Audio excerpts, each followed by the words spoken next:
Okay, so today what we're going to talk about is,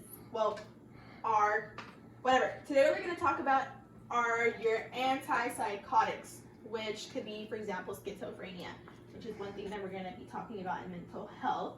And there's three groupings of these type of medications, which is your first, second, and third generation antipsychotics. So we're going to go over, this is the way that I group them. Some other study guides might have them a little bit mixed up, but I feel like this usually works for the exams. Specific for me, could help you as well. So for the first generation medications, these are really not used as much. They're still used, but not like the first line of medications due to them only treating positive symptoms of schizophrenia. So for an example, positive symptoms of schizophrenia could be things that should not be there. So think of that as positive symptoms, symptoms that you shouldn't have. For an example, like hallucinations or the delusions.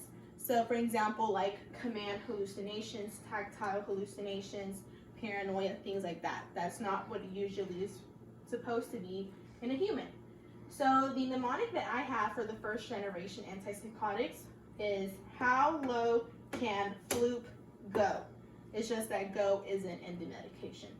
So for example, how low can Floop go? So H is for haloperidol, low is for loxapine,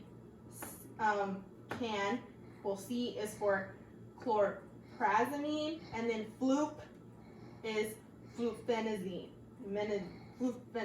whatever, right? So how low can Floop go? We're assuming haloperidol, loxapine, chlorphrazamine, and fluphenazine, right? And as well as this medication group only treating the positive symptoms, it has a lot of side effects. So for the first one, it's called extrapyramidal side effects. And it's like 4 groupings of those, such as akathisia, which is restlessness. I try to think about this like if your patient is moving their foot too much, right? Up and down, pacing up and down. As well as tardive dyskinesia. And this type of symptom is non-reversible. So once your patient starts showing this after taking these type of medications, they're most likely going to have this for a really long time, right? And tardive dyskinesia is like protrusion or rolling of the tongue, smacking or sucking their lips. So if you see like their tongue sticking out, that is a sign and symptom of tardive dyskinesia. Now, for acute dystonia, this one is basically muscle spasms of the tongue, face, neck, and jaw. So I try to think of this like, for example, you give your patient one of these medications, right? And let's say you come back to reassess them in like 15 to 30 minutes. If you see them with this, I might look a little weird doing this, but if you see them with their head like going to the side and like their jaw pushing outward, that is a sign and symptom of acute dystonia.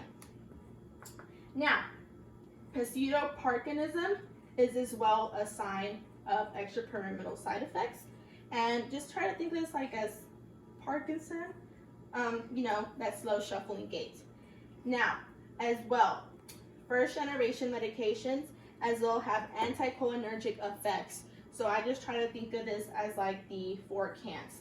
Can't see, can't spit, can't SH, blank blank, which is can't poop, and can't pee. So these patients can probably have like, urinary retention, constricted eye vision, dry mucous membranes, and things like that.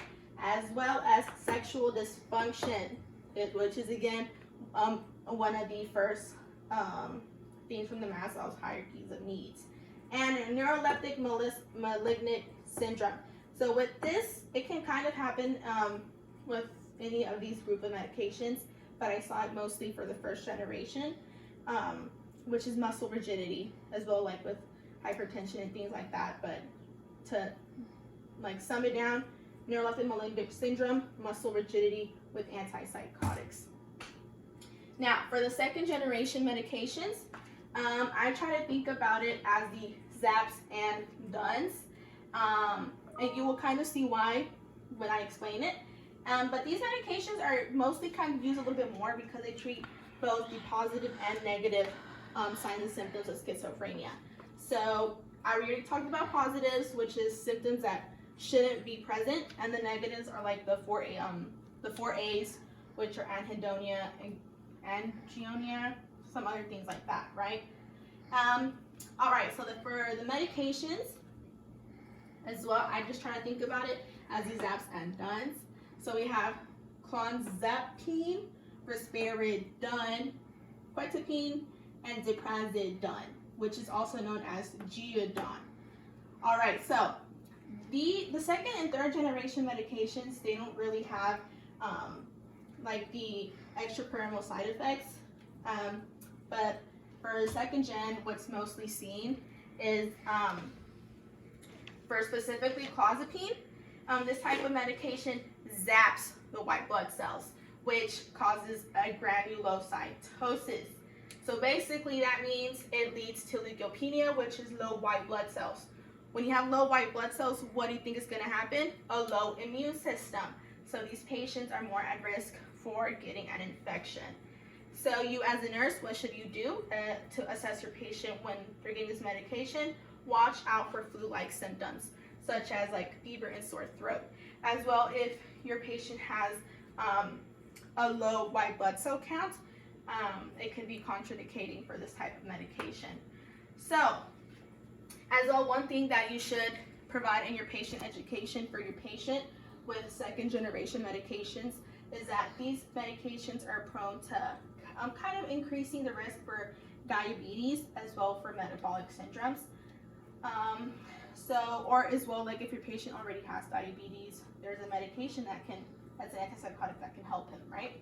So that is when ziprasidone or geodon comes in, right? So if your patient has diabetes, what medication should you think that's going to be prescribed? Is going to be ziprasidone, right? Well, they have schizophrenia, because this doesn't like increase the glucose and things like that, so it doesn't affect the diabetes necessarily. But the side effects that ziprasidone can have are cardiac issues. So, for example, watch out for the QT interval of your patient, right? Because once that interval like goes chaotic, like raises and stuff, it can lead to cardiac arrest or dysrhythmias. So that's the adverse side effect of ziprasidone. And clozapine. So try to think of clozapine. It zaps the white blood cells, leading to what? To granulocytosis. And with that, you want to watch out for flu-like symptoms because your white blood cells are low. For ziprasidone, in what case would your patient be prescribed this? Is like if they have schizophrenia and they're diabetic. So you would you would think of it being prescribed as ziprasidone. Now, for the third generation medications, these treat both positive and negative symptoms, and they have low risk of extrapyramidal symptoms and heart dyskinesia. I didn't really look into the symptoms, but the medications for that is aripiprazole, brexpiprazole, and carbamazepine. Okay, so just resuming of what we did right here. First gen medications, how low can flu go?